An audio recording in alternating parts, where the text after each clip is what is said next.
ہم برابر نہیں مانتے. ایک فرق تو یہ ہے برابر نہیں مانتے ہیں, آگ کے ساتھ برابر نہیں مانتے. اور میں عرض یہ کرتا ہوں نبی کی ظاہری حیات طیبہ میں بھی دو قسم کے لوگ نبی کے ارد گرد موجود تھے. ایک وہ لوگ تھے جو چل کے آتے ہیں نبی کی بارگاہ میں, دوسرے وہ لوگ تھے جن کے دروازے پہ نبی خود چل کے آتے ہیں.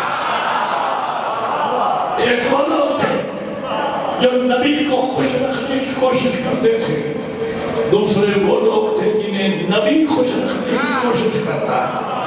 ایک وہ لوگ تھے جو نبی کے دروازے پہ رک کے اجازت مانگتے تھے, دوسرے وہ لوگ تھے جن کے دروازے پہ نبی رک جاتے تھے. ایک وہ لوگ تھے جو نبی کو اپنے کاندھوں پہ اٹھانا اپنے لیے باعث فخر سمجھتے تھے, دوسرے وہ لوگ تھے جنہیں خود نبی اپنے کاندھوں پہ اٹھایا. اجازت ہے میں تعارف کرواؤں یہ کون کون لوگ؟ وہ لوگ جو گھر سے چل کے آتے ہیں نبی کی بارگاہ میں انہیں اصحاب محمد کہا جاتا ہے, جن کے دروازے پہ خود اللہ کی رحمت چل کے آتی ہے انہیں آل محمد کہا جاتا ہے. وہ لوگ جب نبی کو خوش رکھنے کی کوشش کرتے تھے انہیں اصحاب محمد کہتے ہیں, جنہیں نبی خوش رکھنے کی کوشش کرے انہیں آل محمد کہا جاتا ہے. وہ لوگ جب نبی کے دروازے پہ رک کے اجازت مانگے انہیں اصحاب محمد کہتے ہیں, جن کے دروازے پہ نبی رک کے آئے تطہیر پڑھ کے اجازت مانگے انہیں آل محمد کہا جاتا ہے. وہ لوگ جو نبی کو کاندھوں پہ اٹھائے انہیں اصحاب محمد کہتے ہیں, جنہیں نبی کاندھوں پہ اٹھائے انہیں آل محمد کہا جاتا ہے. ہم مانتے ہیں برابر نہیں. دوسرا مسئلہ یہ ہے باقی مسلمانوں نے نبی کے بعد دین حاصل کرنے کا سوچ اصحاب کو مانا, انہوں نے روایات اصحاب سے لی. ہم نے نبی کے بعد دین اہل بیت سے سمجھا. علمی دلیل یہ ہے, آپ پڑھے سیاستہ میں پڑھے, آپ کو 95 پلس احادیث اصحاب رسول سے ملے گی. میری کتب اربع میں آپ دیکھیں آپ کو ہر حدیث معصوم سے ملے گی. قال امیر المومنین, قال الحسن, قال الحسین, قال باکر, قال جعفر. ہم نے نبی کے بعد دین اہل بیت سے لیا ہے. بھائی وہاں اصحاب کے ذریعے, یہاں دین اہل بیت سے ذریعے لیا گیا. میرا حق بنتا ہے میں اپنے منبر پر اپنی ملت کے بچوں کو مذہب اہل بیت کی حقانیت سمجھاؤں اور ان کو بتاؤں کہ بھائی حق کدھر ہے. اگر تو نبی کے بعد دین کا, شریعت کا, فقہ کا, قرآن کا, حدیث کا مسئلہ پوچھنے کے لیے نبی کے بعد اگر تو اہل بیت جائیں کسی صحابی کے در پہ, بولو یار میں مان لیتا ہوں صحاب دین کے ذمہ دار ہوں گے, لیکن اگر کتابیں بول بول کر کہیں, تاریخ بول بول کر کہے کہ نبی کے بعد دین کا, شریعت کا, قرآن کا مسئلہ پوچھنے کے لیے خود صحابی رسول کرسی اقتدار چھوڑ کر علی سے پوچھنے جائے. نعرہ تکبیر, اللہ اکبر, نعرہ رسالت, نعرہ حیدری, حیدری, آواز بلند تر صلوات.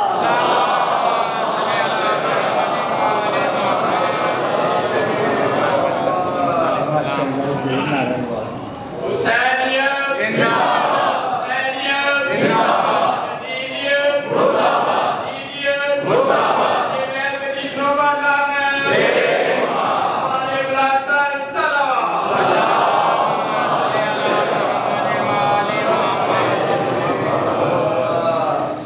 میں کہنا یہ چاہ رہا ہوں، میری آواز آ رہی ہے؟ آ رہی بسم اللہ آ رہی ہے تو پھر گفتگو شروع کرتے ہیں۔ آپ نے توجہ فرمانی ہے۔ بسم اللہ 7-8 محرم کے بعد ظاہر ہے کہ مسلسل مجالس ہے تو ظاہر ہے کہ انسان ہے آخر گلا متاثر ہو جاتا ہے، لیکن میری آواز پہنچے گی۔ میں کہنا یہ چاہ رہا ہوں، اگر تو نبی کے بعد دین کا مسئلہ پوچھنے اہل بیت جائیں صحابی کے در میں مانتا ہوں اصحاب دین کے ذمہ دار، لیکن اگر صحابی رسول کرسی اقتدار چھوڑ کر دین کا مسئلہ علی سے پوچھنے جائے اور یہ کہتا ہوا واپس پڑھ دے اگر آج علی نہ ہوتے،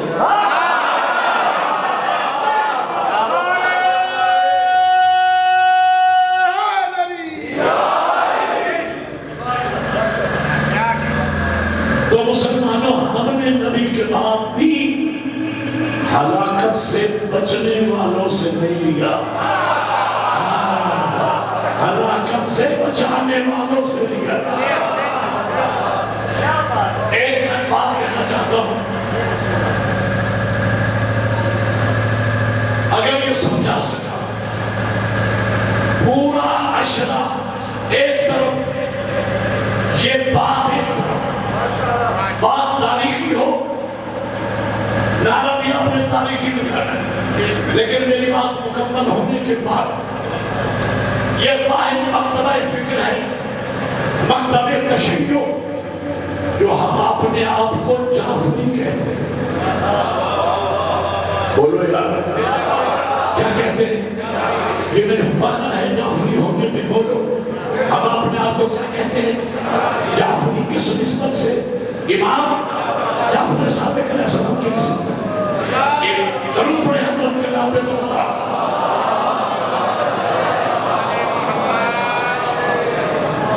امام جعفر صادق کی نسبت سے ہر شیعہ اپنے آپ کو جعفری کہتے ہیں۔ ایک پوری کتاب آپ کے حوالے کرنے چلو، ایک جملے امام جعفر صادق علیہ السلام کی نسبت سے ہم شیعہ جعفری کہلاتے ہیں۔ امام جعفر صادق کون تھے؟ امام محمد باقر کے فرزند تھے۔ امام محمد باقر علیہ السلام کون تھے؟ امام زین العابدین کے فرزند تھے۔ امام زین العابدین کون تھے؟ امام حسین کے فرزند تھے۔ امام حسین کون تھے؟ مولا علی کے فرزند تھے۔ مولا علی کون تھے؟ نبی کے چچا بھائی بھی تھے، نبی کے داماد بھی تھے، خاتون جنت کے شوہر بھی تھے، جوانان جنت کے سرداروں کے باپ بھی تھے۔ تو مسلمانوں ہم نے نبی کے بعد دین اس دروازے سے لیا ہے جس دروازے سے نبی نکلتے تھے، اسی سے علی نکلے، اسی سے حسن نکلے، اسی سے حسین نکلے، اسی سے زین العابدین نکلے، اسی سے محمد باقر نکلے، اسی سے جعفر صادق نکلے۔ تو مسلمانوں ہم نے نبی کے بعد نہ گھر بدلا ہے نہ در بدلا ہے۔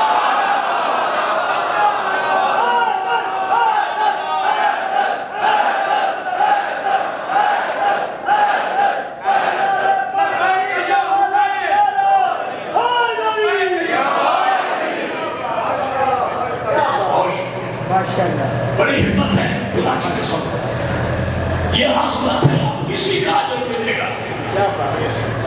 اتنا لمبا عرصہ بھی آپ کے مذہب یہ لائف مسلم کریں۔ محمد و آل محمد، محمد و آل محمد بلند تک صلوات۔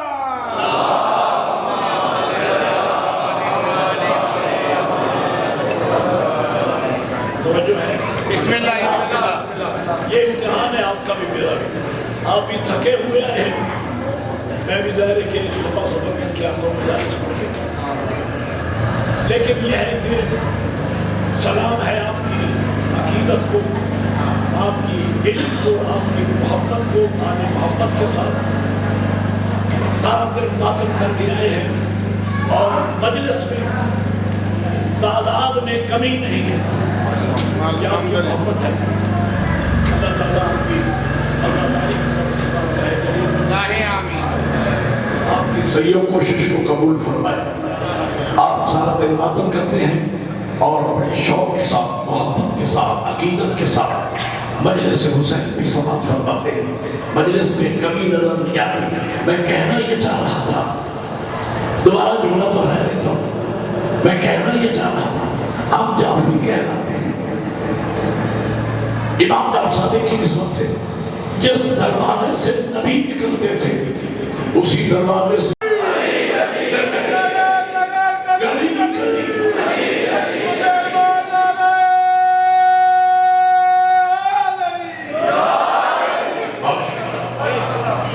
تو میں کہنا یہ چاہ رہا تھا، دین کا حاصل کرنے کا سب سے بڑا سورس قرآن۔ تو میں نے بزرگوں کی موجودگی میں اپنے بچوں کو یہ واضح و نصیحت کی ہے، خدا کے لیے قرآن سے متمسک ہو جاؤ۔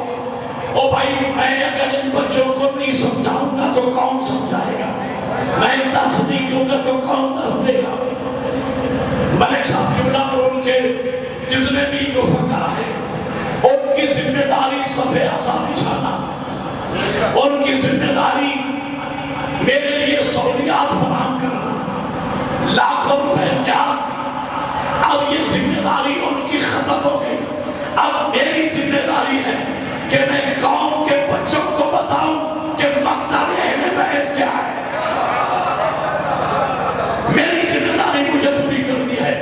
تو دین حاصل کرنے کا سب سے پہلا سورس قرآن کو ترجمے کے ساتھ سمجھ کے پڑھے۔ دوسرا سورس تعلیمات اہل بیت، فرامین معصومین، تعلیمات معصومین، ان کو پڑھیں، اس پہ عمل۔ تیسرا بڑا سورس نظام مرجعیت و اتحاد۔ ہمارے بزرگان علماء غیبت کبریٰ کے زمانے میں جو ہمیں دین کے مشکل مسائل قرآن و تعلیمات اہل بیت کے سمندر میں غوطہ زن ہو کر ہمیں حکم معصوم نکال کے بتاتے ہیں کہ اس مسئلے میں معصوم یہ چاہتے ہیں، انہیں مجتہد کہا جاتا ہے، ان کا احترام، علماء کی عزت۔ چوتھا بڑا سورس عزاداری مظلوم ہے۔ میں نے عرض کیا گزشتہ مجالس میں، کربلا والوں نے دین بچایا اور اس دین کو ہمیشہ ہمیشہ کے لیے قائم رکھنے کے لیے، باقی رکھنے کے لیے عزاداری کے نام سے ایسا ادارہ قائم کر دیا کہ جب تک یہ مجلس حسین باقی رہے گی اللہ کے دین کو کوئی خطرہ نہیں۔ یہ عزاداری محافظ دین ہے۔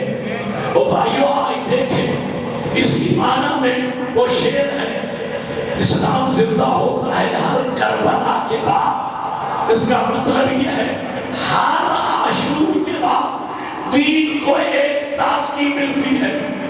جیسے ہی محرم کا چاند طلوع ہوا ہے، ہزارہا مقامات پہ، بلکہ لاکھوں مقامات پہ، اگر دنیا میں دیکھا جائے کروڑوں مقامات پہ عزاداری ہو رہی ہے۔ کسی منبر سے توحید بیان ہو رہی ہے، کسی منبر سے عدل بیان ہو رہا ہے، کسی منبر سے نبوت کا تذکرہ ہے، کسی منبر سے امامت و ولایت کا تذکرہ ہے، کسی منبر سے نماز کی تلقین ہے، کسی منبر سے روزے کی عظمت ہے، کسی منبر سے خمس و زکوٰۃ کی اہمیت بیان ہو رہی ہے، کسی منبر سے حقوق والدین، حقوق اولاد بیان ہو رہے ہیں، اخلاقیات بیان ہو رہی ہے۔ یعنی 10 دن میں پورا دین امت کو پڑھایا جا رہا ہے۔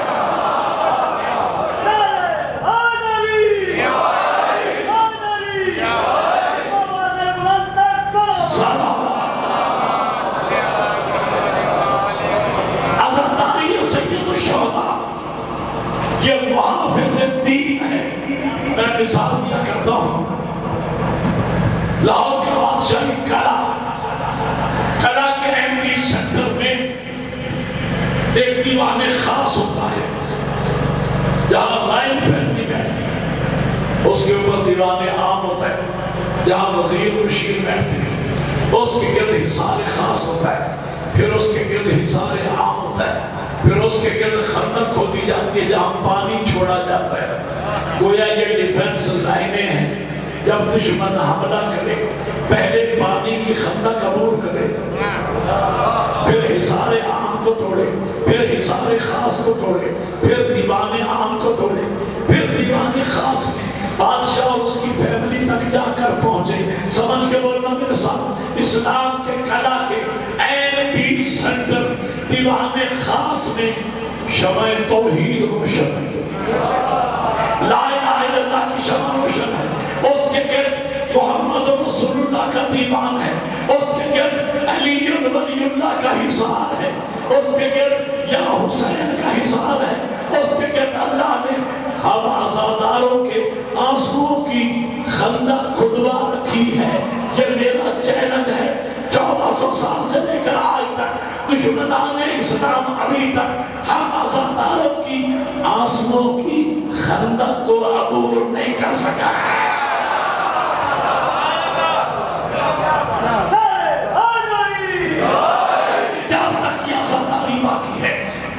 یہ جنگ سے عذاب باقی ہے، جب تک یہ یا حسین کی صدائیں باقی ہے، نہ اللہ کی توحید کو خطرہ ہے، نہ نبی کی نبوت کو خطرہ ہے، نہ آئمہ کی امامت و ولایت کو خطرہ ہے۔ یہ عزاداری خود محافظ دین ہے۔